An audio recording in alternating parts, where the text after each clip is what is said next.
Thank you, Bill and Gail and Ray, for inviting me today. Sorry if I'm from the wrong side of the river here, but I will say that Voodoo Manufacturing's first employee beyond the founder was a New Jersey born and raised engineer who did his internship at Picatinny Arsenal. So, and he's really he's a godsend here. This thing keeps on, has a mind of its own. Given today's focus on the talent network, workforce development, and opportunities, doing this. I wanted to kind of give you an idea of what Voodoo Manufacturing, is there a reason why it's doing this? Is it on, anyway, sorry. But really what we're focused on is when you talk about workforce development, workforce is really important for us, but also so is software and automation. But sure why it's, yeah, maybe I think it's on presentation mode, so every few seconds. If you go back to the original slide.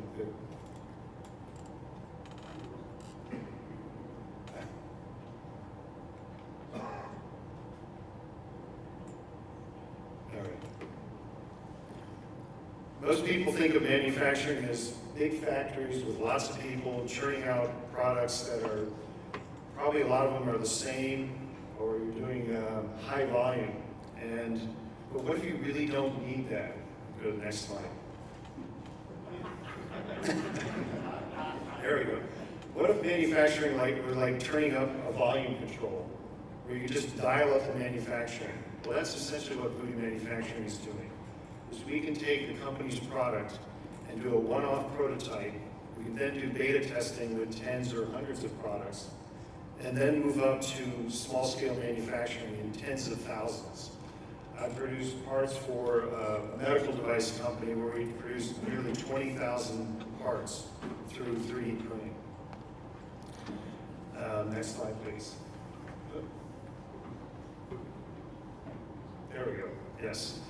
Our factory is currently a room with 160 very simple MakerBot 3D printers, all arrayed in rows, similar to a server farm. And I have approximately one technician for every 50 printers.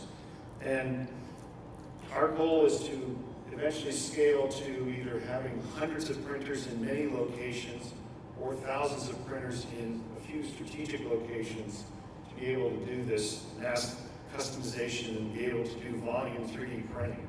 Because we're kind of turning the whole service model of what you think of 3D printing on its head. Next slide, please.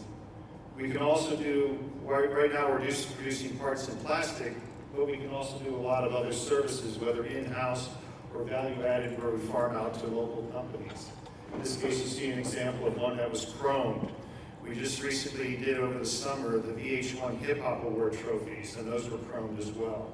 So if you watch those are trophies that we made in our factory. One of the things that I like to think about, because having a background in economic development, is that as a manufacturer, we are kind of a multiplier of jobs. Not only are we providing jobs in our factory, but we're creating demand for goods and services and creating jobs in other industries. So when we're doing something like a plating job, we have to farm that out. We can't do that ourselves. So we're creating demand and jobs for that manufacturer. Next slide, please. As you can see, this is another view of the factory, but it's important for us to have all the printers mounted on racks, because eventually we're going to automate it. Right now it's fairly manual, but our plan is to use, with a combination of software and robotics, is to automate this as much as possible. So if you think about a server farm where you have rows and racks of computers, that's kind of what we're doing here. Next slide, please. But as I said before, it's a fundamentally different approach to 3D printing and the service sphere that you may be used to dealing with, where they have maybe one or several high-end machines that cost hundreds of thousands of dollars, and if you get into metals, you're talking millions of dollars in some cases. So for the cost of one of their machines, if you see on the right, we can have On the left, you can see our factory layout now, where we've got 160 printers. The factory also has, the factory has the capability of holding up to 200 printers, and that's what we're looking at now. We're growing so fast. We've doubled our physical size in 6 months, and we've also more than doubled our employees in the last 6 months as well. Next slide, please.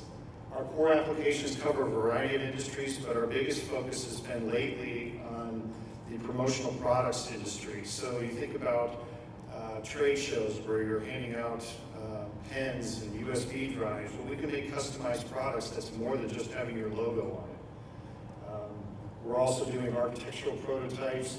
We've got a lot of hardware-related projects, so if you're making some kind of electronic box or Internet of Things device, most of those times those have some kind of enclosure in them. So we're making those as well.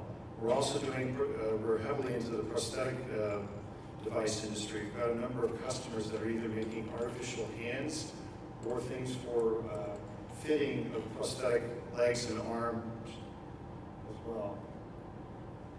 Next slide, please. Here are some of the customer examples that we have. Autodesk is one of our customers. This is for their Maker Fair, which is a kind of like a hardware and do-it-yourself event that's held in numerous cities throughout the United States. But it's a kind of a toy, but also a promotional product. We've done work for the Sci-Fi Channel where we've made models of spaceships and other trade-related or show-related devices. The bottom left corner is for a company in New York City that makes a 3D printed circuit boards that you can do circuit board assemblies with their machine. And then the one on the bottom right is a brainwave scanner or EEG machine. Those devices typically cost over $10,000. They're marketing online for less than $800. And it's all because of 3D printing. This is actually the device. There's components within that. We make about 50 different components on that particular headset.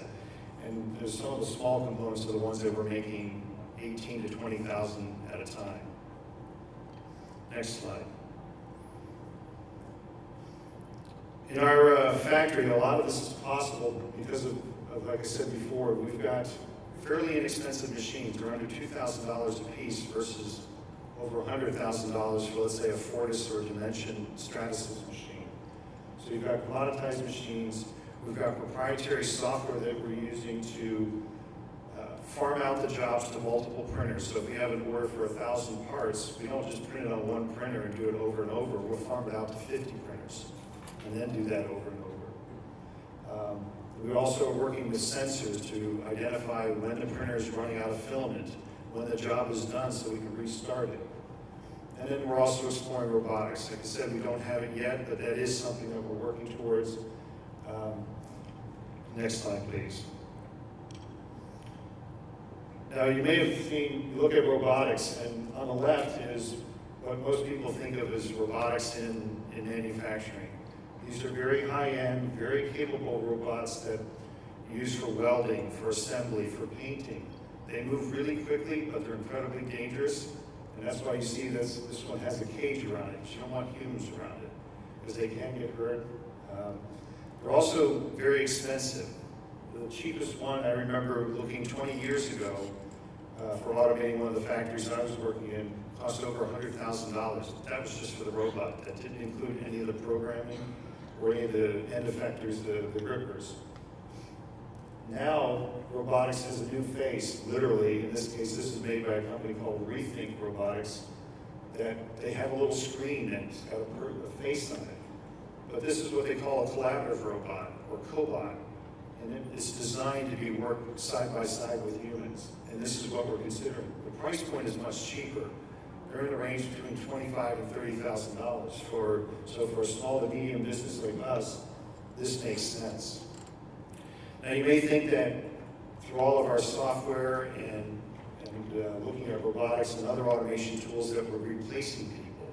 And that's really not the case. I look at robotics and automation and software as enablers for us to be able to compete with overseas manufacturers and to bring scale manufacturing, small scale manufacturing to a lot of companies and a lot of other small to medium manufacturers that are not quite to that point where they are doing hundreds of thousands. Because if you're making plastic parts in particular, where do you go from taking a prototype that you may have 3D printed to scaling up to over $100,000? Typically you've gone to China. You don't need to do that anymore. And you may not need that 100,000 parts or those million parts at this point. You may only be looking at a market that's 10,000. So this gives you that option, and it gives you the option to change design. I showed you earlier that brainwave scanner. That company has gone through 6 different iterations of the design in as many months. If they had done a plastic molded tool or injection molded parts, they would have had to make a separate tool for each one of those. Probably hundreds of thousands of dollars just to do that. But in our case, I look at this as this is creating jobs. I'm able to hire people with just a high school diploma, or at most even an associate's degree. They may have taken a CAD course, or they may have done their hobby of being involved in doing 3D printing or some kind of DIY type projects when they're in high school. That's all I need to run this factory. But I'm also going to need engineers to help program these robots and to program the factory itself. So I'm kind of covering a continuum of positions. So I'll conclude with this by saying we're growing fast and we're hiring. So I can talk to you afterwards at the breakout session about that. Thank you.